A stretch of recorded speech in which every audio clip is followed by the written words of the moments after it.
নমস্কার বন্ধুরা, torch light রিভিউতে আপনাদেরকে স্বাগত জানাই। আলো ফেলবো, সত্যি বলবো। আজকে শুক্রবার। আপনারা কি ভাবছেন কি নিয়ে আসতে পারি? আজকে শুক্রবার তিনটে মুভি নিয়ে এসেছি। তিনটে মুভি, যেটা তিনটেই কমেডি। এবার কি বলবেন বলুন? তিনটে মুভি বেরিয়েছে, তিনটেই কমেডি। তিনটি যদিও হিন্দি মুভি। তাহলে ঝটপট তিনটে নাম বলে দিই। এক, 1 2 চা চা চা, মানে গানের স্টেপ না, এটা বইয়ের নাম।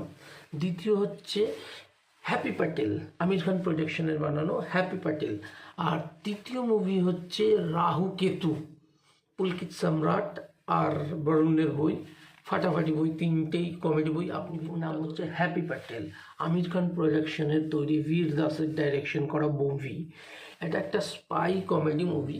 কিন্তু যদি ভাবেন জেমস বন্ড গুজরাটে যদি জন্ম নিত তাহলে কি হতো, বুঝতে পারছেন?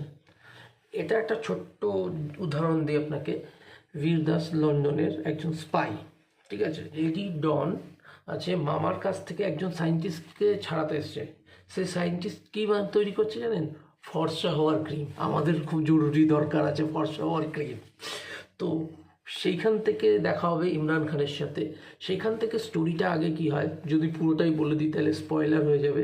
তো আপনারা নিজেই যান, নিজেই গিয়ে দেখুন। এবার যাই দ্বিতীয় মুভিতে আসি। মুভির নাম হচ্ছে রাহু কেতু। সেই ফুকরে জুটি, বরুণ শর্মা আর হচ্ছে পুলকিত সম্রাট। গল্পটা বড় অদ্ভুত। গল্পটার অদ্ভুত কারণ এই কারণে বলছি যে একজন লেখক, তার খাতা থেকে দুটো ক্যারেক্টার বেরিয়ে আসে, জ্যান্ত হয়ে যায়। সেই খাতাটা হয়ে যায় চুরি। চুরি করে একজন ট্যাক্সিওয়ালা, আর ট্যাক্সিওয়ালা চুরি করার পরে পড়ে যায় ড্রাগস মাফিয়ার পাল্লায়। এইবার সেইখান থেকে সেই খাতাটা কিভাবে পাবে, কি হবে না হবে, পুরো একদম বন্ধুবান্ধব নিয়ে যাবেন, ফাটাফাটি বই। এরপরে কীভাবে কী হয় সেটা আপনারা নিজেরা দেখে নেবেন।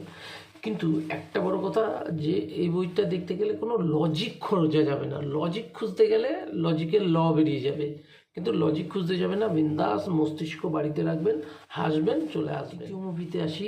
মুভিটার নাম হচ্ছে 1 2 চা চা চা, মানে 3বার চা চা চা আছে, আমি 2বার বললাম, ঠিক আছে। তো এটা হচ্ছে আগেকার দিনের মুভি বলতে ধামাল, তারপরে হেরাফেরি, ঠিক ওই স্টাইল অফ কমেডি, যেটাকে আপনারা পুরো ফ্যামিলির সাথে দেখতে পারবেন।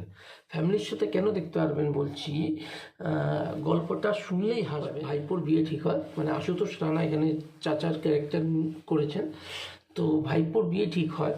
সেই ভাইপোর বিয়েতে গিয়ে চাচা জেদ ধরে যে আগে তার বিয়ে হবে, তারপরে হবে আমার ভাইপোর বিয়ে। এই নিয়ে শুরু হয় পুরো ধামা। চাচি মেন্টাল হসপিটালে নিয়ে যেতে থাকে চাচাকে, তিনজন বন্ধু। তার মধ্যে হয়ে যায় 25 কোটি টাকার ব্যাগের চুরি, বা 25 কোটি টাকা ব্যাগের কি হয় না হয়, এই নিয়ে শুরু হয়ে যায় ড্রামাস্টিক কমেডি। পুরো ফ্যামিলির সাথে দেখার মতো। এবার আপনারা বিচার করে নিন কোনটা আগে দেখবেন। এখন জোরে চিল্লিয়ে কথা বলতে পারছি না, রাত 2টো বাজতে যায়, ঠিক আছে, না বাচ্চা উঠে যাবে আমার। আপনারা কোনটা দেখছেন আমাকে কমেন্টে জানাবেন। ভিডিওটা ভালো লাগলে আপনি লাইক ঠুকুন। মনে বউ আসছে। Tata tata tata tata.